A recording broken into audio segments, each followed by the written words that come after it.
Okay, so today we're going deep on a case that's been causing, well, honestly, a lot of arguments. Yeah, it's one of those situations where no matter what happened, someone would be unhappy. God, exactly. We're talking about, well, I guess the easiest way to put it is the fallout from the Freedom Convoy. Yeah. More specifically, we're going to be looking at this news report about the sentencing of Pat King. Right, one of the organizers of the convoy. And I mean, it's been all over the place, this case. It's got all the big questions like freedom of speech, government overreach, public safety. All of that, yeah. And this news report is perfect for a deep dive because it really digs into the legal side of things, which I think can sometimes get lost in all the noise. Absolutely. So I guess the big question everyone's asking is, did the punishment fit the crime? Right. And this case was particularly tricky because the protests themselves were so divisive. Absolutely. For anyone who maybe needs a refresher, the Freedom Convoy was this huge protest in Canada, started last year. A ton of truckers and their supporters basically shut down Ottawa. Yeah, the heart of it was opposition to COVID-19 mandates, vaccine requirements, that kind of thing. But it quickly became this, I don't know, this symbol for a lot of different frustrations with the government. Right. And Pat King was one of the leading voices. He was constantly on social media, rallying people, getting them fired up. Exactly. He was really effective at tapping into that anger and distrust that a lot of folks were feeling. And that's what makes this sentencing so interesting, right? Yeah, so King was found guilty of 4 charges: mischief, counseling mischief, disobeying a court order, and obstructing police.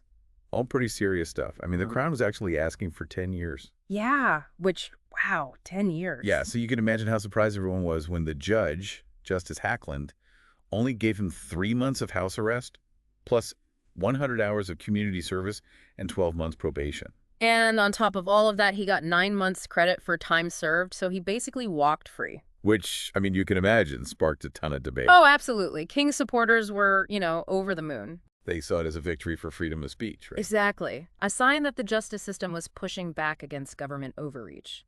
But for others, it felt like a slap on the wrist. Like justice hadn't been served, right? Especially considering how much disruption the protests caused. I mean, businesses had to close, people couldn't go to work, residents were dealing with noise and harassment. It was a mess. It was. And the report does a good job of explaining how Justice Hackland arrived at his decision. He said that while he recognized the seriousness of the offenses, he didn't see King as the sole leader of the whole thing. More of a periphery leader is how he put it. Right, like he was a loud voice, but not necessarily the mastermind pulling all the strings. And on the flip side, the judge also acknowledged that King did tell protesters to avoid violence and follow the law. Which makes it tricky, right? Because on the one hand, you have this message of peaceful protest, but then there's that statement King made before the convoy, where he talked about Trudeau possibly catching a bullet. Like, that doesn't exactly scream peaceful, does it?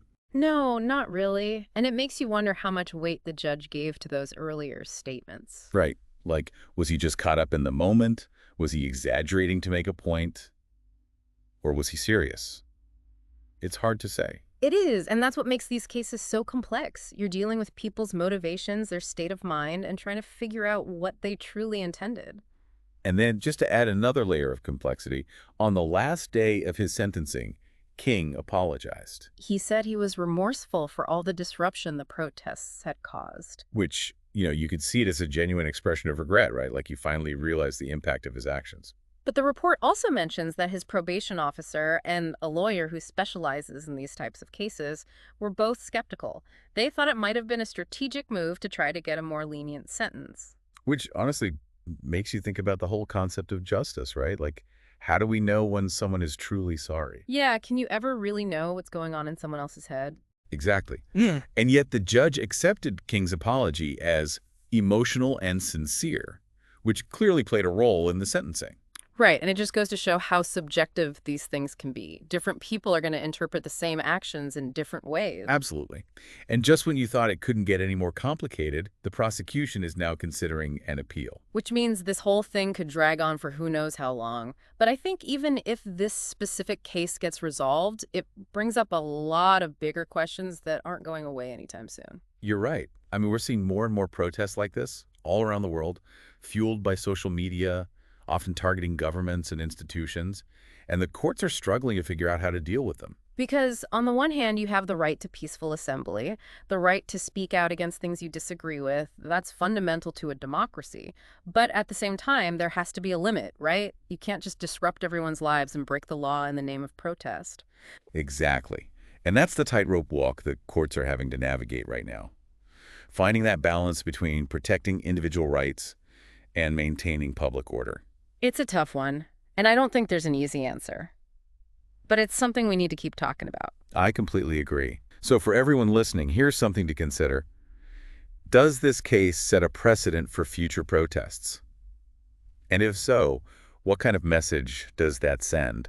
It's a tough question, but one that's worth thinking about. Yeah, because at the end of the day, this isn't just about patking. It's about the future of protest, the limits of free speech, and what it means to live in a democratic society. Exactly. Thanks for joining us for this deep dive. It's a complicated issue, and there's a lot to unpack, but we hope this has given you some food for thought. Absolutely. These are conversations we all need to be having. And we'll be back next time with another deep dive into a topic that's shaping our world. See you then.